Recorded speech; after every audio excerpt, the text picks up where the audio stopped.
আর্জেন্টিনাকে রেফারি সুবিধা দিয়েছে, ডাকাতি করে ম্যাচ জিতেছে এমন সমালোচনা করছে এক পক্ষ।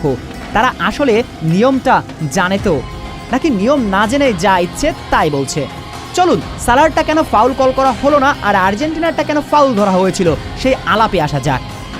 ছবিটা ভালো করে খেয়াল করুন। সালার পায়ে যখন ধাক্কা লাগছে তার আগেই বল সালার নিয়ন্ত্রণ থেকে দূরে চলে যায়। আবারও বলছি, সালার পায়ে আঘাত করার আগেই বল সালার নিয়ন্ত্রণের বাহিরে। এমন পরিস্থিতিতে ফিফার নিয়মটা স্পষ্ট। ডিফেন্ডার যদি ডিবক্সের মাঝে নিখুঁত টাইমিংয়ে খেলোয়াড়ের শরীর বা পায়ে আঘাত করার আগেই বল স্পর্শ করে ক্লিয়ার করে দেয়, তবে সেটি বৈধ ট্যাকেল। বল চলে যাবার পর অনিচ্ছাকৃতভাবে দুজনের মাঝে যে ধাক্কাধাক্কি হয় তা ফাউল হিসেবে গণ্য হবে না। তাহলে লক্ষ্য করুন, সালার পায়ে যখন আঘাত লেগেছে তার আগেই বল সালার নিয়ন্ত্রণের বাহিরে। এরপর অনিচ্ছাকৃতভাবে ডিফেন্ডারের টাচ লাগে সালার পায়ে, এটা কখনোই ফাউল নয়। এবার আসুন আর্জেন্টিনারটা কেন ফাউল হয়েছিল এই আলাপে।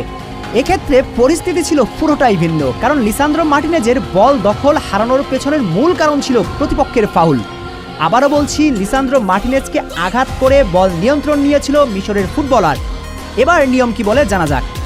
কোনো খেলোয়াড়ের পায়ে যখন বলের পূর্ণ নিয়ন্ত্রণ থাকে এবং প্রতিপক্ষের ডিফেন্ডার বল স্পর্শ করার আগেই সেই খেলোয়াড়কে ধাক্কা দেয় বা আঘাত করে বল কেড়ে নেয়, তখন সেটি স্পষ্ট ফাউল।